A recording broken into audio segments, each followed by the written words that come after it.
पहला क्वेश्चन दिया गया है, मनुष्य में कुल कितनी हड्डियां होती है।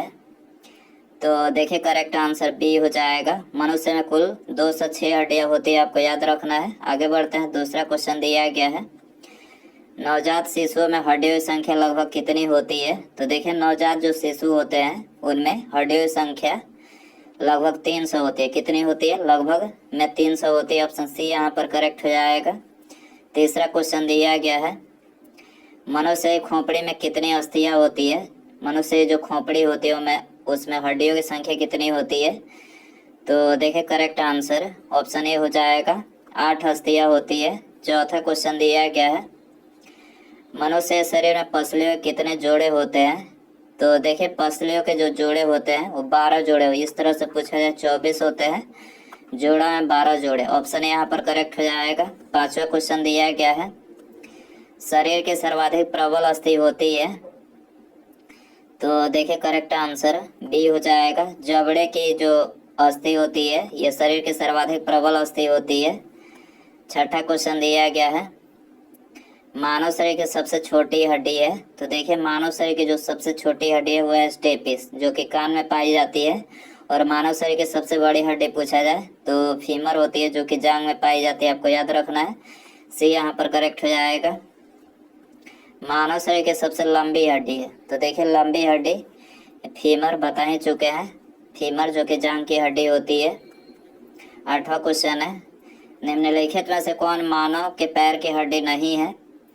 तो देखिए करेक्ट आंसर बी हो जाएगा। ह्यूमरस जो है ये मानव के पैर की हड्डी नहीं है। बाकी तीनों टिबिया, फीबर और फिबुला तीनों जो है ये मानव के पैर की हड्डी है।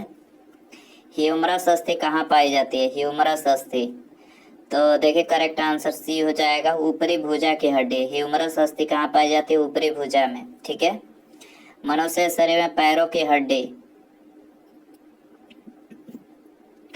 तो देखिए करेक्ट आंसर बी हो जाएगा। पैरों की जो हड्डी होती है वो सरंध्री होती है। ठीक है, मनुष्य के शरीर में पैरों की हड्डी सरंध्री होती है। टीबिया नामक हड्डी किसमें पाई जाती है? टीबिया नामक जो हड्डी होती है वो किसमें पाई जाती है? करेक्ट आंसर बी हो जाएगा, टांग में पाई जाती है। टीबिया नामक हड्डी कहाँ पाई जाती है? टांग में। ठीक है। मानव शरीर के किस अंग की हड्डी सबसे लंबी होती है? बता ही चुके हैं कि सबसे लंबी जो हड्डी होती है वो जांघ की हड्डी होती है, फीमर जिसको बोला जाता है। दांतों तथा हड्डियों में पाया जाने वाला तत्व है। दांतों तथा हड्डियों में पाया जाने वाला तत्व कौन सा है? करेक्ट आंसर सी हो जाएगा। कैल्शियम और फास्फोरस जो है ये दांतों और हड्डियों में पाया जाने वाला तत्व है। वृद्धावस्था में मनुष्य की हड्डियां क्यों कमजोर हो जाती है? बुढ़ापे की बात हो रही है, तो बुढ़ापे में मनुष्य की जो अस्थियां होती है तो ये कैल्शियम की कमी के कारण से जो है कमजोर हो जाती है। सी हो जाएगा। अस्थि में कौन सा लवण सर्वाधिक मात्रा में होता है? तो देखिए करेक्ट आंसर ये हो जाएगा, कैल्शियम फास्फेट जो है अस्थि में जो है ये सर्वाधिक मात्रा में होता है। अस्थि और पेशियों को आपस में जोड़ता है। अस्थि और पेशियों को आपस में कौन जोड़ता है? करेक्ट आंसर बी हो जाएगा। टेंडन जो होता है अस्थि और पेशियों को आपस में जोड़ता है। मानव के जीवन काल में कितने दांत 2 बार विकसित होते हैं? तो देखिए करेक्ट आंसर सी हो जाएगा। मनुष्य के जीवन काल में 20 दांत ऐसे होते हैं जो 2 बार विकसित होते हैं। मानव शरीर में पाचन का अधिकांश भाग किस अंग में संपन्न होता है? पाचन का अधिकांश भाग, तो देखिए करेक्ट आंसर सी हो जाएगा, छोटे आंत में संपन्न होता है। मनुष्य में पाचन क्रिया कहाँ प्रारंभ होती है? तो देखिए करेक्ट आंसर सी हो जाएगा, मुख में। मनुष्य में पाचन क्रिया कहाँ प्रारंभ होती है? मुख में होती है। ठीक है।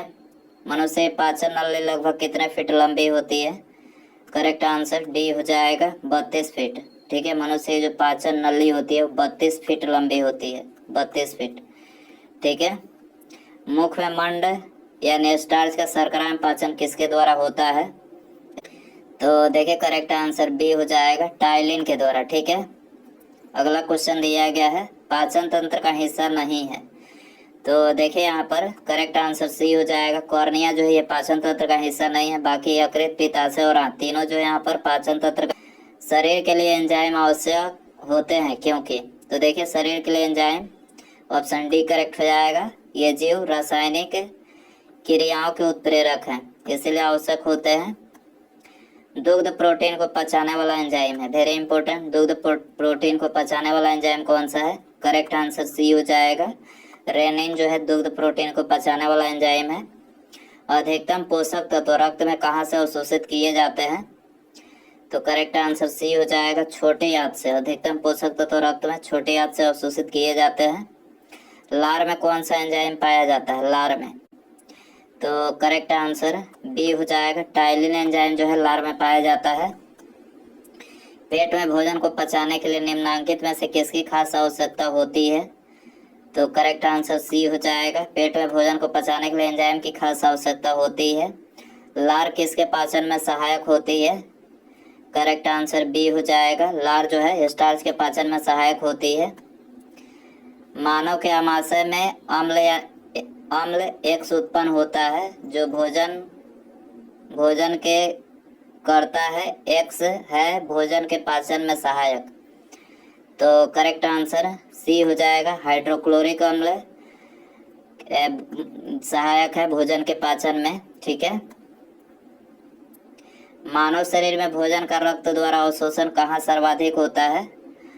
मानव शरीर में भोजन का रक्त द्वारा अवशोषण कहाँ सर्वाधिक होता है? करेक्ट आंसर सी हो जाएगा, छोटी आंत में सर्वाधिक होता है। प्रोटीन का पाचन कहाँ से प्रारंभ होता है? करेक्ट आंसर डी हो जाएगा, उदर से।